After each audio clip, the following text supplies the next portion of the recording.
Welcome back to our channel. Today is a great day to explore the latest developments in Genoa City. We'll be analyzing shocking theories, character updates, and big predictions. The plot takes a dramatic turn when Nikki suddenly collapses unconscious on the floor, leaving Victor stunned and screaming for help. Will Victor swallow his pride and comply with Nikki's demands? Let's guess what will happen next on Y&R. I am literally losing my mind right now. I can't even process what they are setting up, but if I am reading the tea leaves correctly, this is going to be the most epic redemption arc we have seen in years. I mean, I'm typing this up at 2 a.m. because I just finished rewatching the latest episodes and my brain is absolutely on fire. Are they seriously doing this? Are they finally fixing the biggest mistake they made with this character? Because if they are, I am totally here for it, but I'm also terrified they're gonna mess it up like they always do. Wait, I'm getting ahead of myself. Let me take a deep breath. Okay, back to the point. We need to talk about Nate Hastings and what is about to happen to him, because I am shaking just thinking about it. I'm sorry, but can we all finally admit that corporate Nate has been an absolute snooze fest? I know some people are loving this ruthless boardroom version of him, but personally, I have hated it with a burning passion. I've been watching since 2015. And taking Nate out of the hospital to have him stare at spreadsheets and argue over corporate acquisitions at Chancellor Winters was the worst thing they'd done to him. He is a healer. He is a doctor. Seeing him in these tailored suits arguing with Devin and Lily about profit margins and hostile takeovers just feels so incredibly wrong. But suddenly, out of nowhere, the writers are dropping these massive, heavy-handed hints that Nate is nostalgic for his stethoscope. And I am screaming at my screen, yes, go back to the hospital. Did you guys catch those recent scenes with Audra Charles and Dr. Stephanie Simmons? Because they were literally everything I needed and more. Audra, of all people, is the one who points out that Nate's voice literally changes when he talks about medicine. Audra, the queen of corporate scheming, the woman who would sell her own soul for a corner office, is sitting there telling Nate he sounds more passionate about saving lives than closing deals.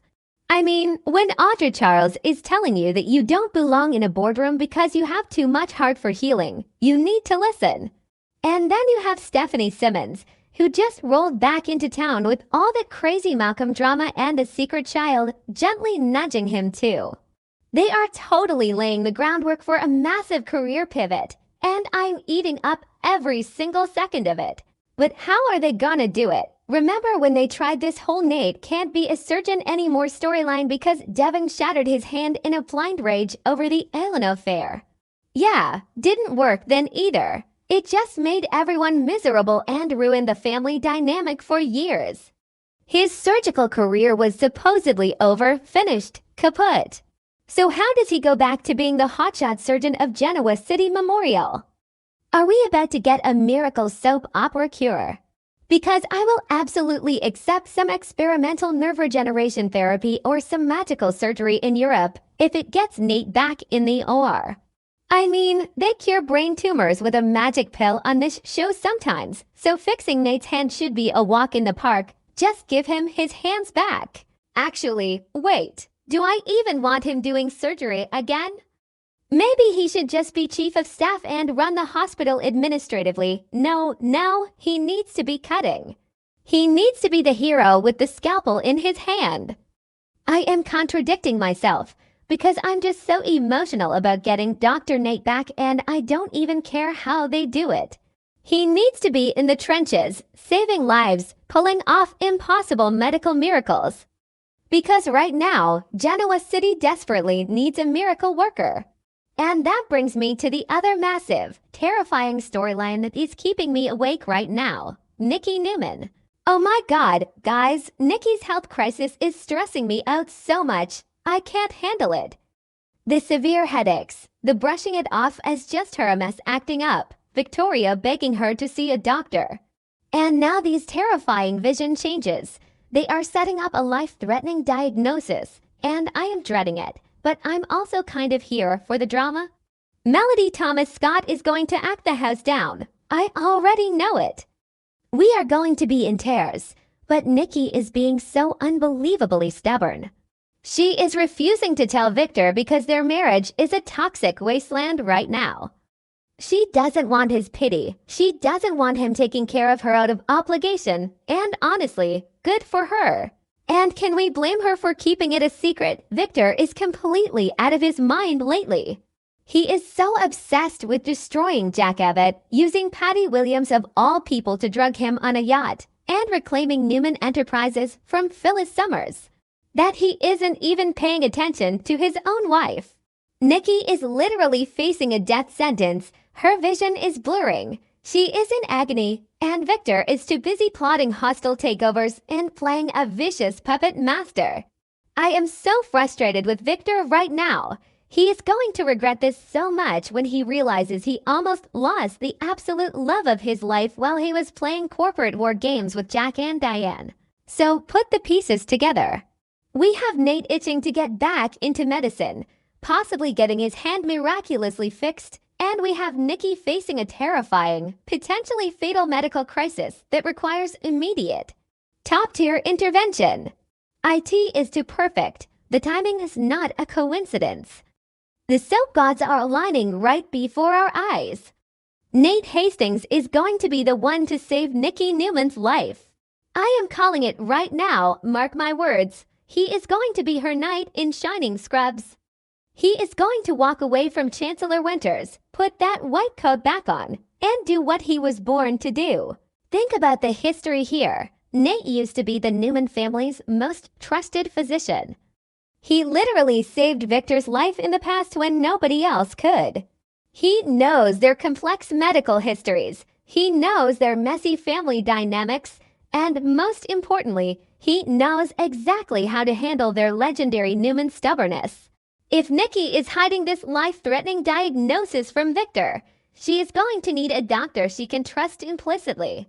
Someone who can keep a massive secret, but also has the world-class skill to save her. Nate is the only logical choice. He is going to step up, take her highly sensitive case, and perform the impossible surgery or treatment that pulls her back from the brink. And what about Victoria? Victoria has been reconnecting with Nate lately, and they've always had this weird, simmering tension. I know she's also been having some weird moments with Kyle Abbott recently, which, ooh, please don't get me started on that borderline inappropriate dynamic. Wait, I'm getting off track. Back to Victoria and Nate. If Nate is the one who swoops in and saves her mother's life while her father is completely checked out and obsessed with his vendettas, Victoria is going to look at Nate like he is a literal god. This is going to cement Nate's place not just in the medical field, but right back in the absolute inner circle of the Newman family. It is going to change everything. I can just picture the dramatic scenes now. Nikki collapsing, being rushed through the doors of Genoa City Memorial. Jack Abbott is there, because of course Jack is there supporting her while Victor is clueless. And then Victor finally gets the call, bursts through the hospital doors, demanding answers, throwing his weight around, yelling at the staff.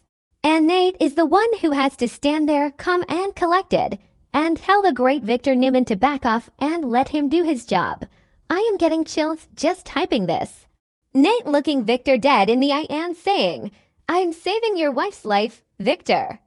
Step aside. Yes, give me that delicious, high-stakes drama. I want a full, intense, multi-episode surgery arc. I want the monitors beeping wildly, alarms blaring in the OR, the tensions so thick you could cut it with a knife. I want Nate sweating, his hands steady as a rock, proving once and for all that he is fully healed and back where he belongs. I want Audra and Stephanie watching from the gallery, nodding like, "We told you so," because Nate desperately needs this win.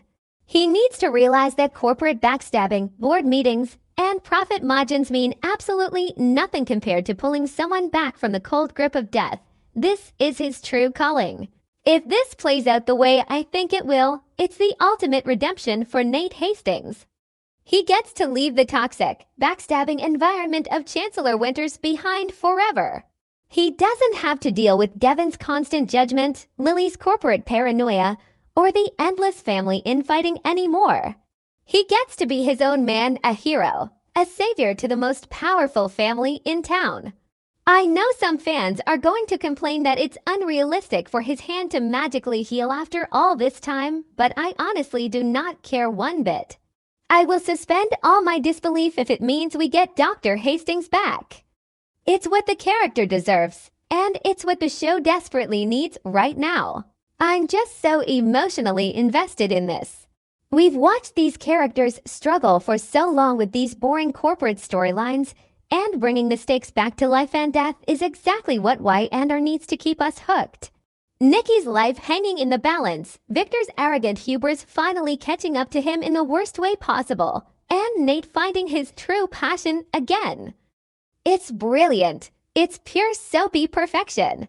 I am going to be glued to my screen for the next month waiting for this to unfold, analyzing every single look and line of dialogue. Am I the only one who sees this coming? Let me know in the comments or the chat, because I feel like I'm taking crazy pills, but it all makes so much perfect sense.